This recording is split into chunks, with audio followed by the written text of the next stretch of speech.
You're just not saying the right things. That's I the think problem. that's it. I wanted to talk about Rex, but hello?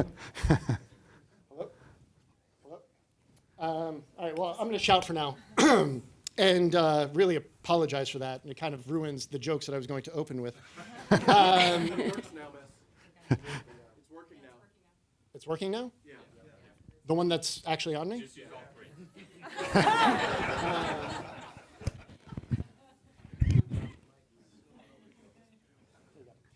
So, well, you're going to know me now after this, but my name is Jeff Berman, and I work on our registry solutions team here at Xpansiv, where as a business line, we work with a range of nonprofit entities, public sector entities, and private sector entities to really implement the registry infrastructure that is ultimately kind of critical to any environmental market.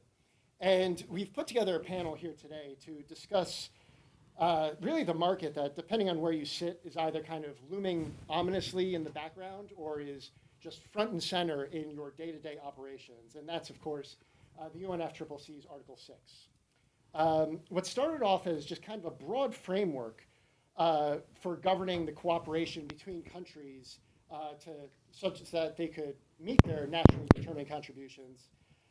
It's really morphed into something of a fairly complex world of corresponding adjustments, letters of authorization, interconnecting registry infrastructure across countries and across the VCN.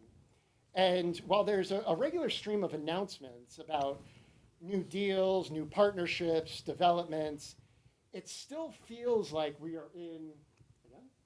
Hello? You can take it all, yeah. All right, we're on this one now. It feels like we are just still in the preparation stages of Article 6. And you know, it's 9 years, nearly 10 years on from signing the Paris Agreement. And so what we'd like to do today is really just take some time to explore, the different policy, legal, market challenges that the Article 6 space more broadly is facing, as well as some of the innovative solutions that will help shape the market going forward. And I'm joined here by, first to my left, Paul Bodnar, the Director of Sustainable Finance, Industry, and Diplomacy at the Bezos Earth Fund, previously Head of Sustainable Investing at BlackRock, and prior to that, worked as the special assistant to the president during the Obama administration and was the U.S. lead negotiator for climate finance at the State Department for a time. But he told me to mention, because I cut off the biography, that is perhaps one element that is most important is that he's kind of an oldie in the carbon markets, working in some of the original CDM and JI projects. To his left is Mary Grady, the president and CEO of Environmental Resources Trust.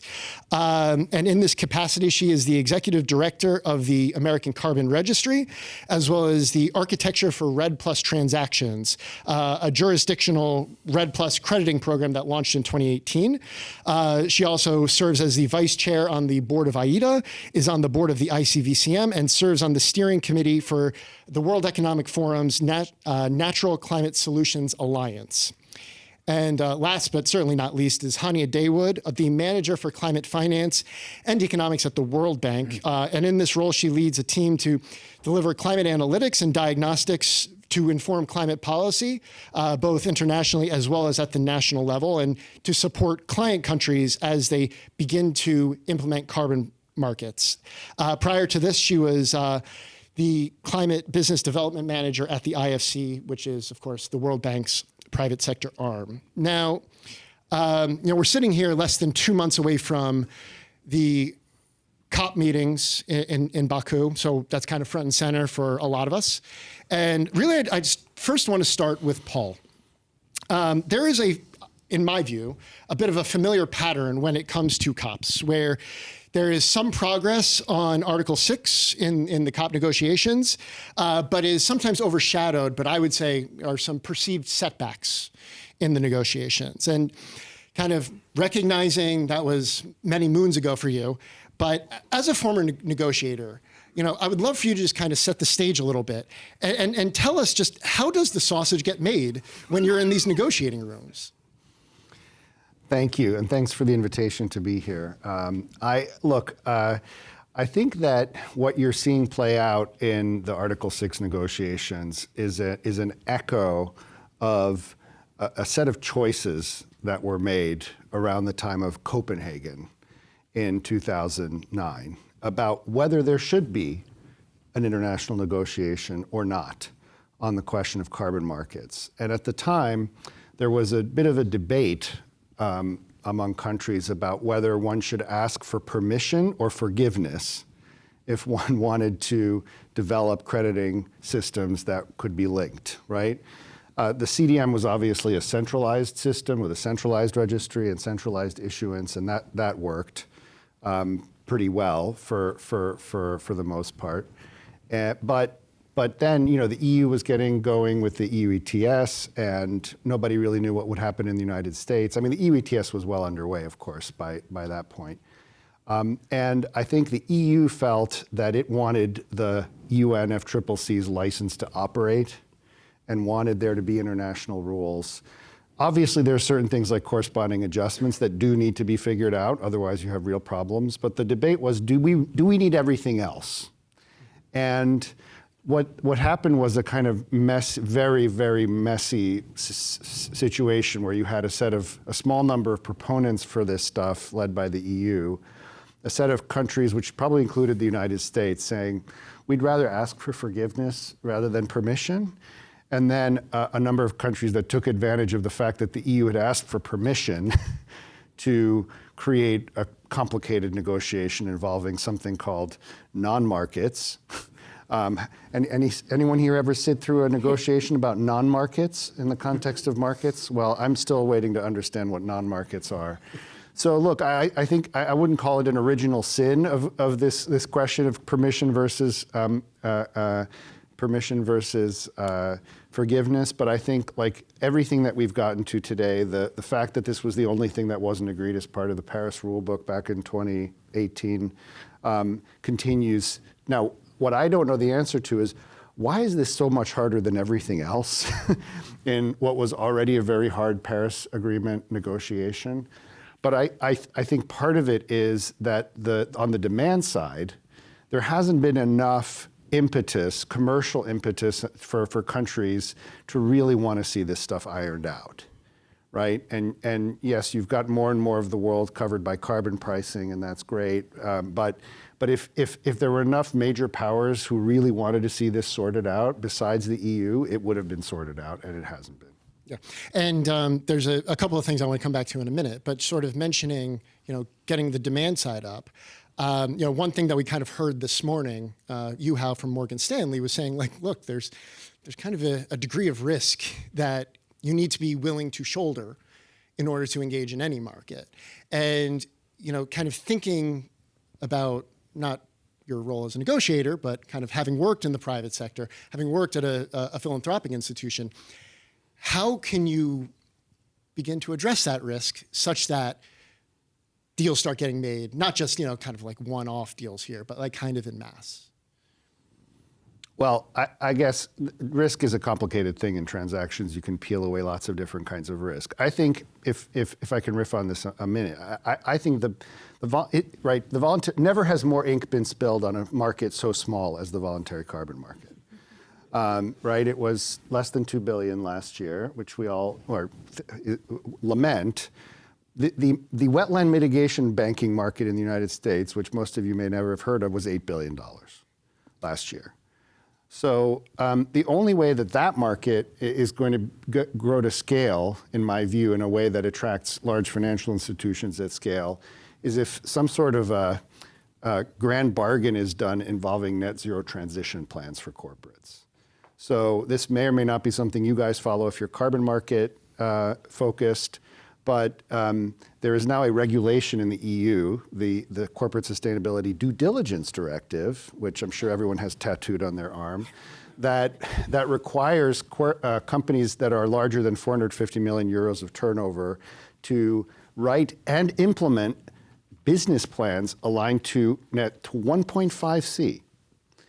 The UK is bringing in a regulation like this. It's being looked at in other jurisdictions. And of course, a lot of corporates don't like this idea because they have enough paperwork to write, and they worry about having to write imaginary business plans, which they're then on the hook to implement. But one could see an arrangement where companies get more comfortable with the idea of business plans that are pegged against climate goals if they can use carbon markets to meet some of those goals. And that in that way, if that's the way it landed, what is now the voluntary carbon market would become something more akin to a quasi-compliance market because it'd be being used to meet compliance requirements, even if those are disclosure requirements. That's I mean, in terms of de-risking the market instead of de-risking specific projects or country risk or technology risk, that's the thought I have. It's very interesting and kind of gets at this idea, this common theme that we've just heard a lot, including today, but just more generally about the convergence of the voluntary space and the compliance space, but in sort of a different way.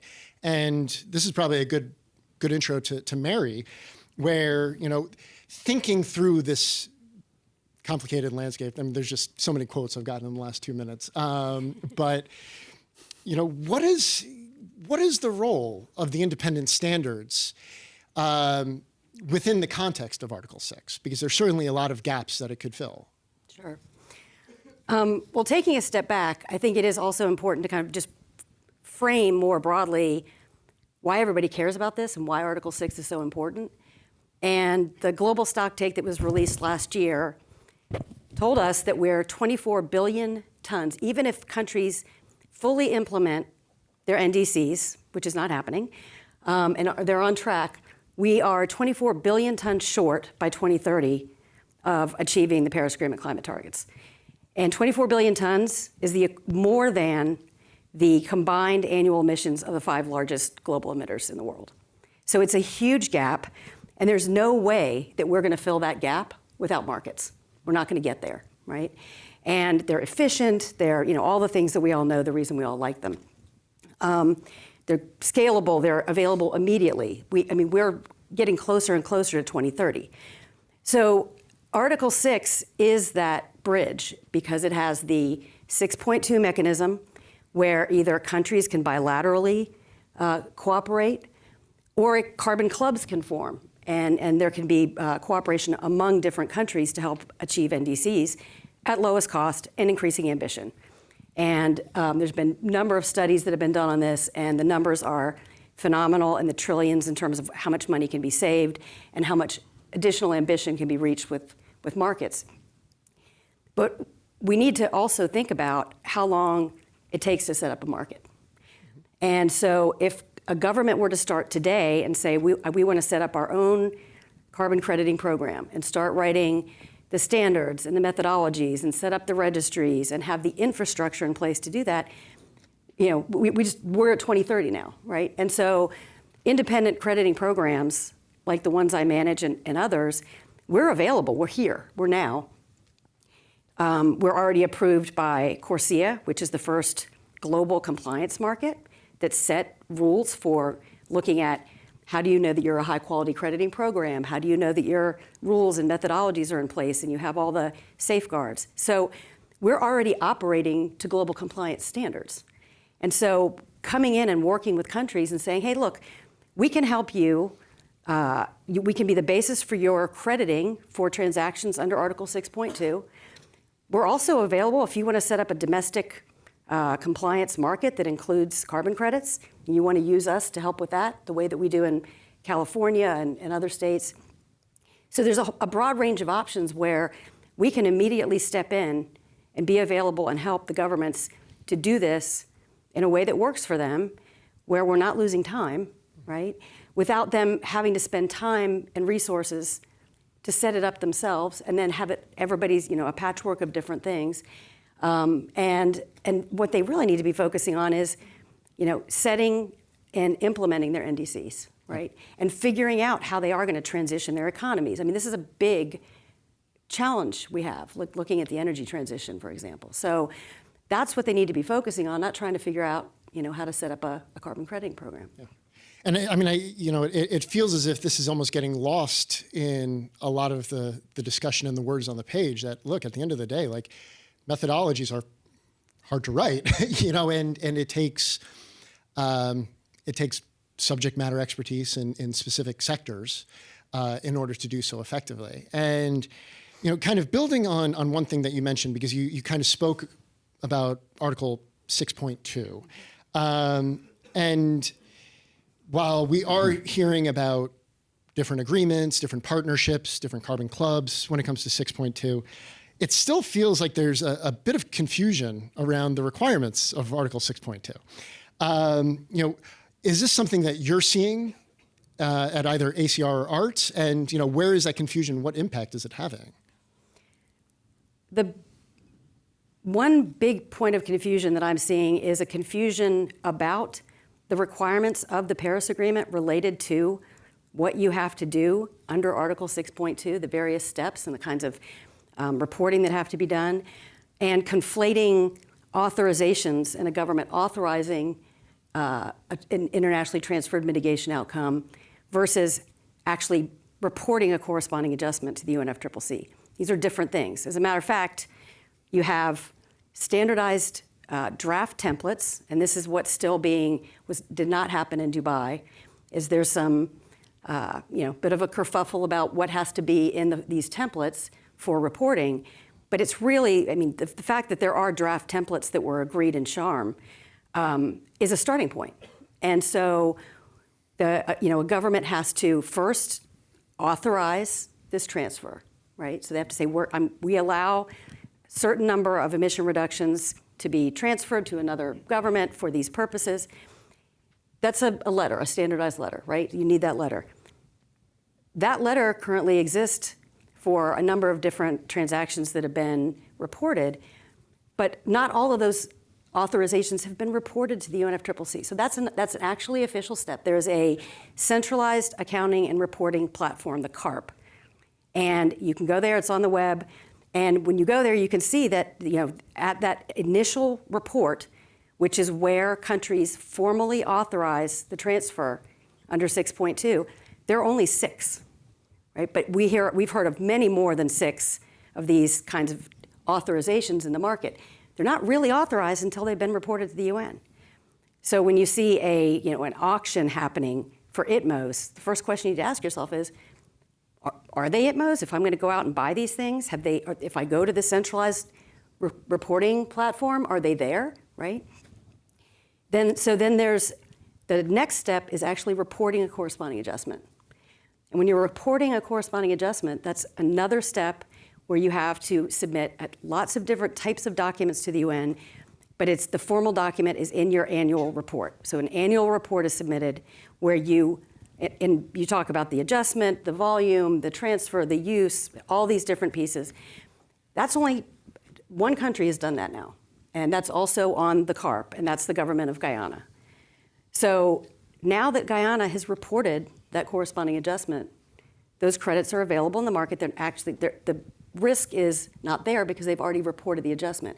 So the idea of the risk is really between the authorization and the reporting, right? And you're reducing that risk by actually having already reported the adjustment. So we spent a lot of time working with the government of Guyana to make sure that we knew all the steps that they had to follow, so that when we were indicating on our registry that those were authorized and that the adjustment was reported, that it was accurate according to the UNFCCC's rules. So it really is important, to just understand the basics, and the reporting and the transparency is the foundation of the Paris Agreement, really, the transparency framework. Just everybody has to report what they're doing. You might not like it, but it's all there. So I think if we can eliminate some of those confusions about what are the steps that have to be done, then that would be really useful to help the market, help streamline the perception of risk.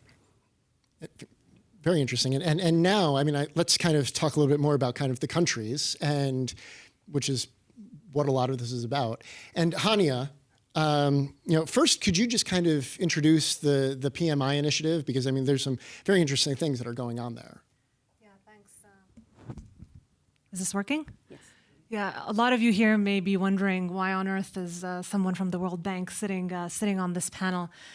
So for us at the World Bank, and the Partnership for Market Implementation is one of several programs where we're working with countries to help really set up carbon pricing instruments, and increasingly over the past couple of years, I mean, the demand to try to figure out these steps that Mary, you were talking about, to try to figure out how to approach selling credits in Article 6 markets or involuntary carbon markets has really ramped up and has really increased.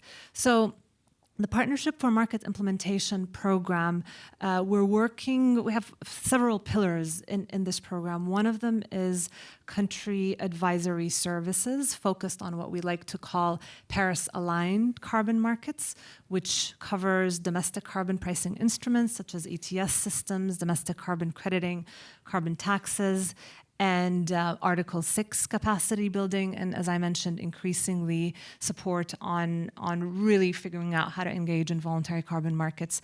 Separately, we also have a global knowledge program. Some of you here may be familiar with the State and Trends of Carbon Pricing report, which we publish annually.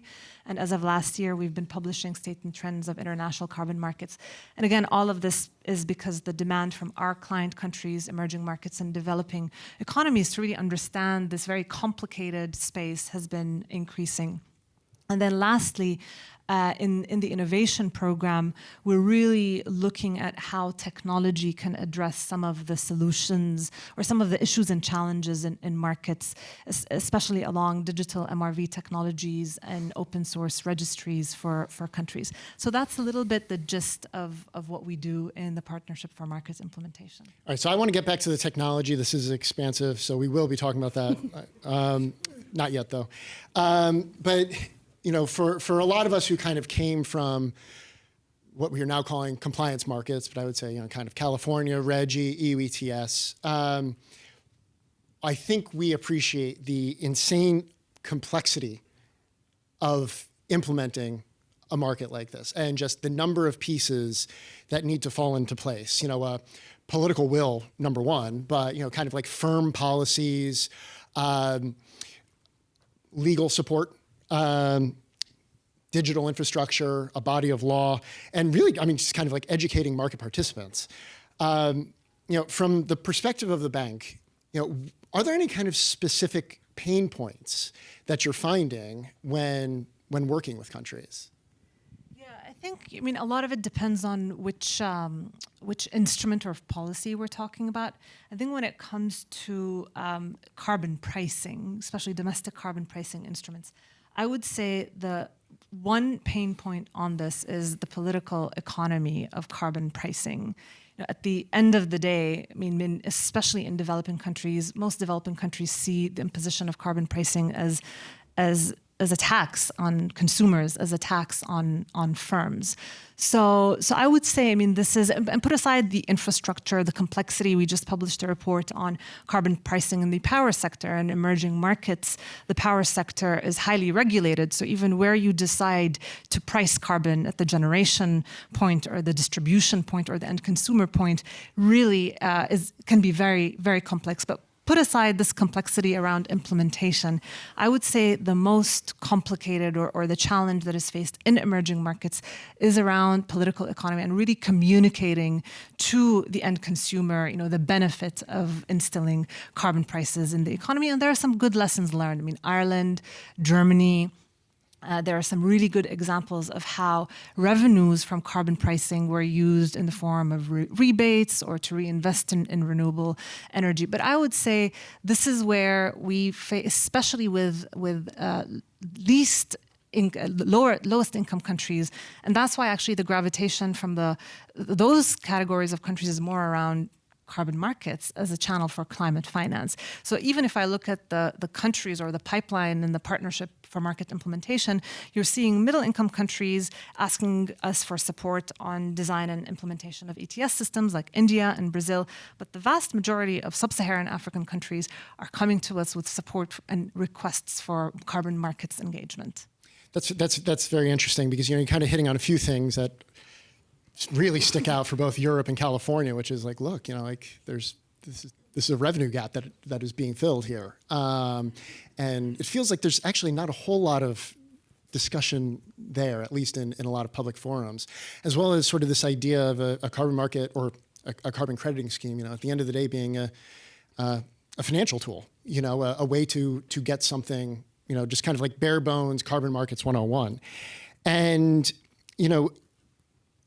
bringing it back to sort of Article 6, do you see kind of like a change in the activities of the World Bank as a result of kind of this big umbrella program of Article 6? Yeah, no, absolutely. And I was actually going through the pipeline with the team last week. And as I alluded to, the vast majority of what actually has come through the pipeline last year has been requests for Article 6 strategies. And we actually call it in our lingo just-in-time support because, for many, many years, we've been working on design and implementation of domestic carbon pricing instruments. And all of a sudden, we have Senegal, we have Ghana, we have Uzbekistan asking for support on Article 6, and the reality is we're flying the plane as we're building it. And whereas some institutions may have a set of steps, others may have 100 steps and another 50 steps. So there's severe lack of harmonization regarding the simple process and decision-making process to engage in carbon markets. And I can't claim that we figured it out, but what we're trying to do, and Xpansiv as part of some of these convenings, is really bring together the big boys and gals around the table that are trying to figure this out, to at least have some minimum standards around the decision-making framework, what we call the country policy framework on engaging in carbon markets, and Article 6. Okay, all right. So just want to begin prepping people because the few questions I tried to plant in the audience, they said they didn't want to do it. So I'm really going to be relying on questions, and it's not every day you get to ask questions in a public forum like this to such three high-profile folks. So get those ready. But to kind of add some questions of my own, the question that is front and center of my mind is, we hear this a lot at conferences about how Article 6 is supposed to correct the mistakes of the CDM. Personally, I think that's being a little unfair on the CDM. But kind of just curious, to hear your thoughts about, what lessons does the CDM really hold for Article 6? It was around for many years, and still is, and just to a degree. What are the lessons, and how can we kind of push the envelope a little bit? Paul? Sure. I don't remember anything being wrong with the CDM, but Andy might. No, look, I think it's worth remembering. I was not there for the genesis of the CDM and the negotiations in the Kyoto days, but can you think of a more entrepreneurial thing ever done by the UN than to create a market mechanism where project proponents had to write the methodologies, had to do it was a completely bottom-up mechanism designed to create a search and destroy mission for emission reductions in the world, right? It is hard to imagine something like that being created today from scratch because it would get tangled up in all sorts of interest group politics at the UN level.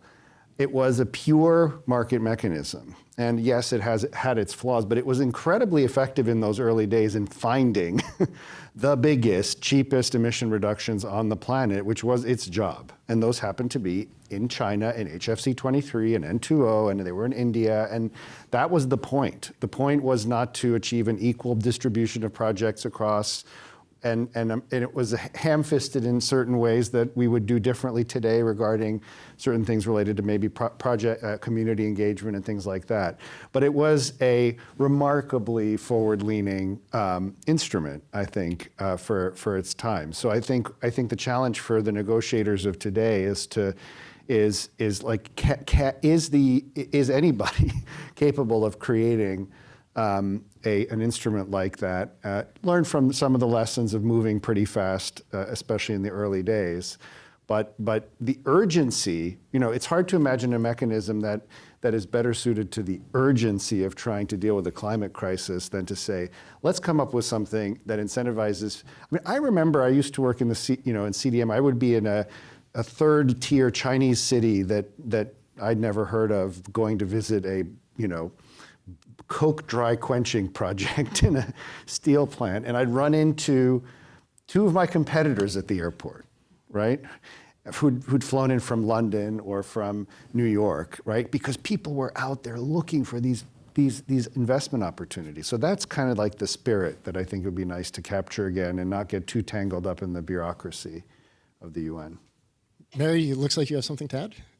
Well, I fully agree with all of that. So start by saying that. And, you know, the interesting thing is, you know, the CDM was under the Kyoto Protocol. We're in a different world under the Paris Agreement.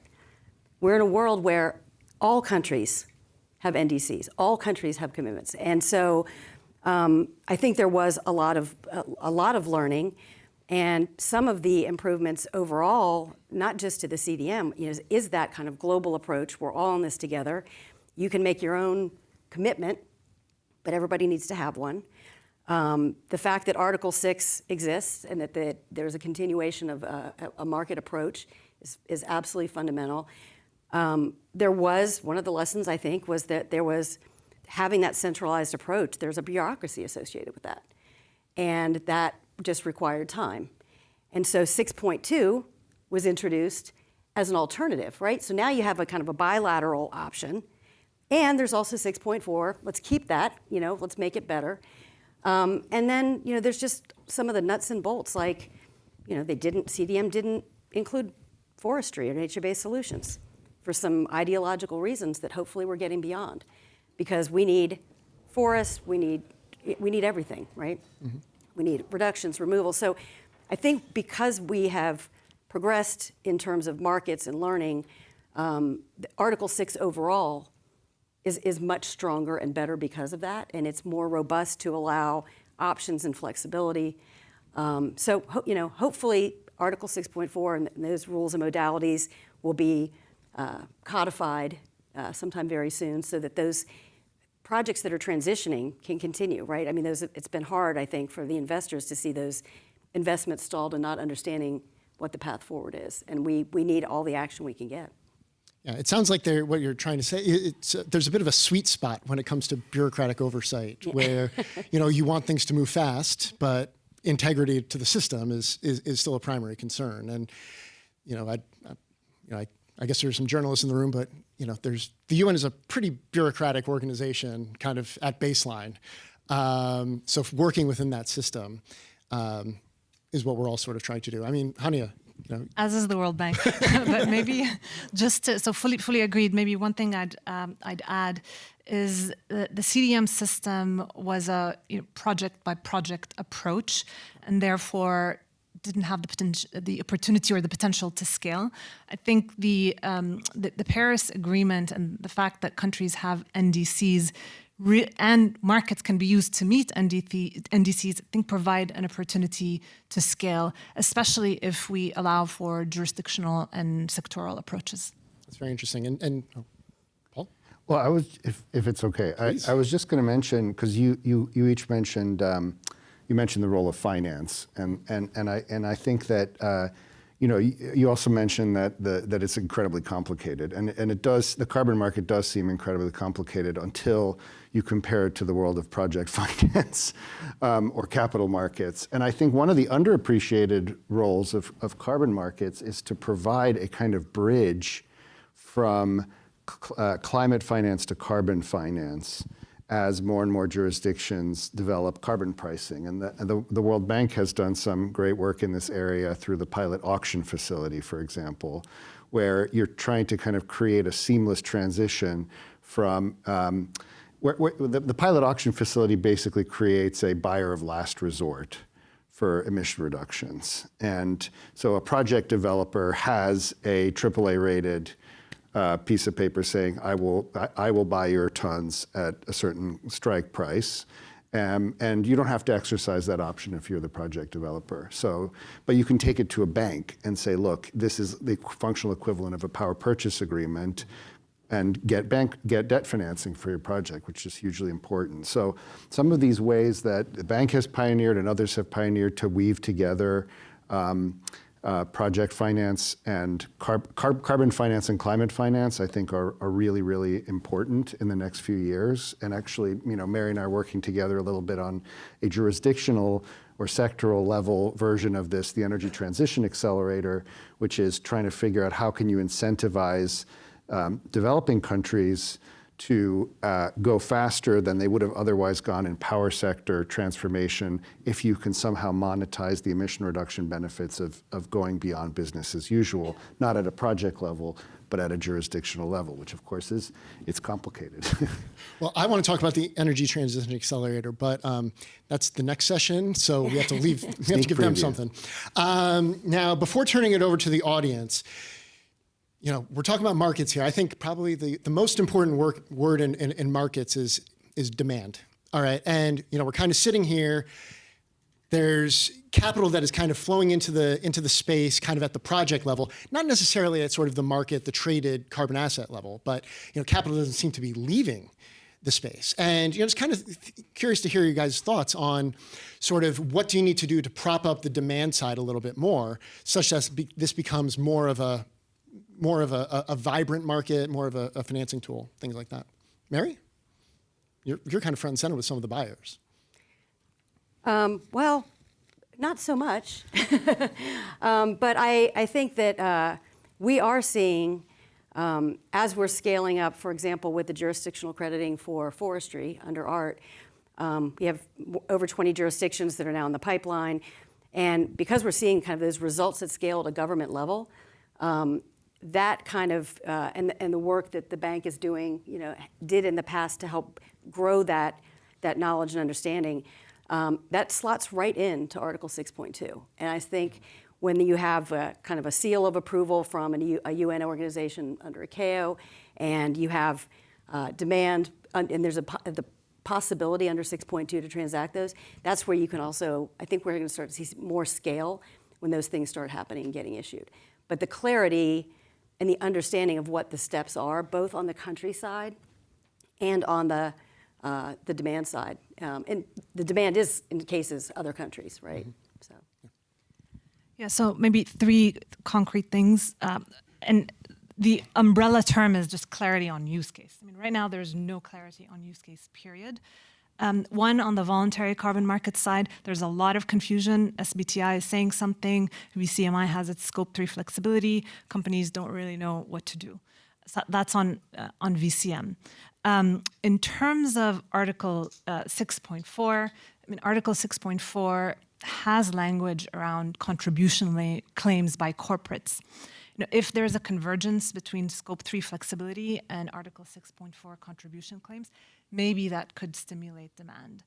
On Article 6.2, clarity for corporates on when they can engage in Article 6.2 could really stimulate demand. And here we have some good recent examples in Singapore and in Korea where Article 6.2 credits can be used either to offset carbon tax obligations or, in the case of Korea, towards ETS compliance targets. So 3 concrete things that I think if we see some movement, we can get the market moving. That's fantastic. And now we're almost at time, but I really do want to open up to the audience. If there's any questions, I think we've got a mic. Hopefully this one works. Okay, right here. Thank you. Can you hear me? We can hear. Yep. As Article 6 deals pick it up, I wondered, can you share any best practices where countries and companies can better cooperate to scale this market, essentially? Thank you. Honey, I think that, is there... Yeah, I mean, I think some of the points that that are raised are in this vein, right? Just clarity on when corporations can use Article 6.2 credits.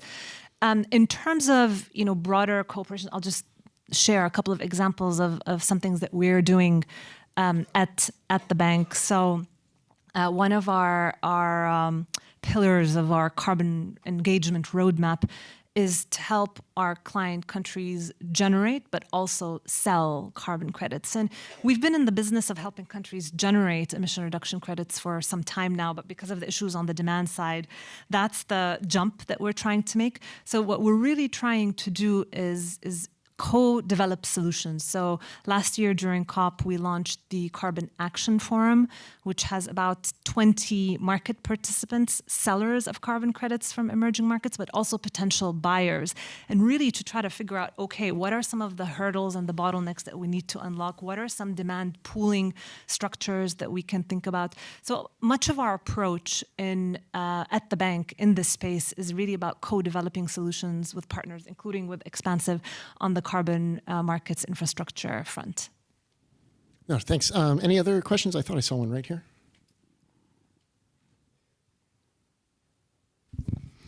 So maybe it's slightly off topic, but around the topic, you know, we're not going to solve the climate change issue without the U.S. playing a major, major role in all of this. And we've kind of stepped away from leadership over the last few years, and we're in this, you know, difficult political conversations. So I'm just kind of interested from the panelists, do you have any hope for U.S. action beyond the IRA? And do you ever foresee in this climate that we will see something out of Washington one day? Does anyone want to handle that one? I'll do a quick one. I mean, I think that for me, it's important to remember that the IRA, well, this is my interpretation. So the IRA was a giant fallback to decades of focus by climate advocates on carbon pricing, right? Everybody agreed that who cared about this, that carbon pricing was the right way to go, and we tried Wax and Markey, and we talked about lots of different things, and your center-right organizations also expressing interest in carbon pricing. And you know, isn't it ironic that the EU ended up with a cap and trade system and the US ended up with a massive state investment program? But that's the way it happened. So whether we're coming back to we're going to ever come back to some form of federal carbon pricing, and I don't know. I don't see it in the next few years. I do think that we will have to do something on trade, because at the end of the day, I think trade is the only enforcement mechanism of the Paris that could really work for the Paris Agreement. You might start it with trade-exposed energy-intensive industries, as opposed to treating it immediately as a giant compliance or enforcement tool. But I think look at the tools available to us in international law to enforce something like the Paris Agreement. It's going to have to be something on trade. So that's my own view. All right. I think one question. I think that's it. Well, after you're done.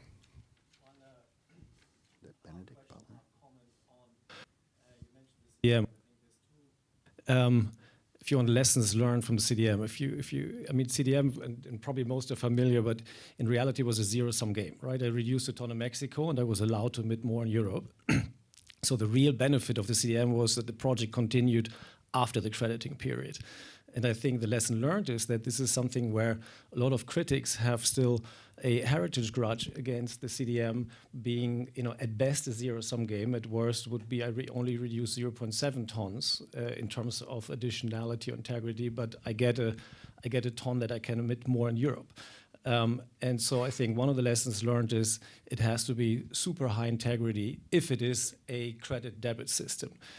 The positive lesson learned, however, is the driver was that a CDM or a CER in this case was the better option for the buyer, which is why they were willing to spend money in the sense that they could swap out a lower cost carbon credit against a higher cost EUA at the time. And that drove a lot of demand, also hedging, because it's an opportunity cost if you don't lock that in, you know, project finance and so forth. And I think that's what's missing at the moment in the be it Article 6 markets or project-based markets, is to say, is that the better option? If it's purely voluntary, then the better option is to spend my money on some other marketing. And if it's not enforced through a cap or regulation, then I don't really have to manage risk. And you know, the question is, how can we get demand to a point where there is some sort of liability that would drive demand in terms of not buying a ton or not having the ton as a semi-compliance ton, right? And I think that is really how can we enforce demand in saying you need this, otherwise there's some worse option for you. And I would love to see a government, for example, doing a tender like the Germans did with feed-in tariffs, where they said, why don't we have a program where we buy a white list of projects and everybody can submit, a little bit what you said with the pilot auction facility, where there's competition in the market and a credible buyer. I think that's actually a perfect way of sort of ending, because it's sort of, and would love to kind of hear some final thoughts, because really what this is getting back at is, driving demand across all market participants. So I keep picking on Paul first. Hani, I mean, just any sort of final words on that? I think it's to the point you made earlier, Jeff, around is there going to be a movement towards compliance and convergence of markets, voluntary markets and compliance markets. And we were in Berlin a couple of weeks ago, and someone was saying, voluntary carbon markets is $2 billion. Compliance markets are trillion.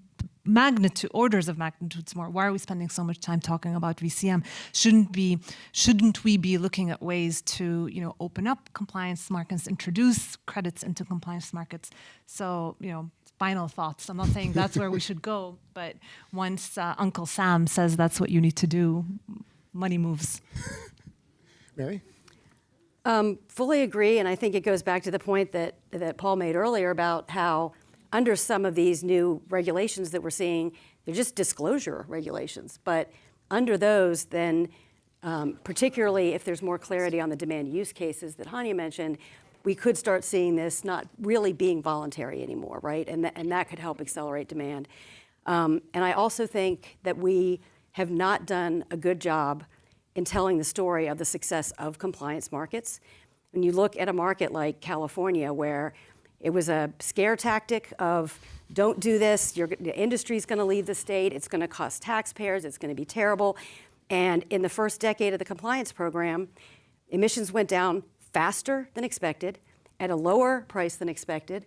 California actually was raised from like sixth largest economy in the world to fifth or fourth. And billions of dollars were raised that have been pumped back helped the budget deficit, but have been pumped back into the state into all kinds of really important climate-related activities. So if we can get those numbers and tell those stories, it becomes a different value proposition, right? Wonderful.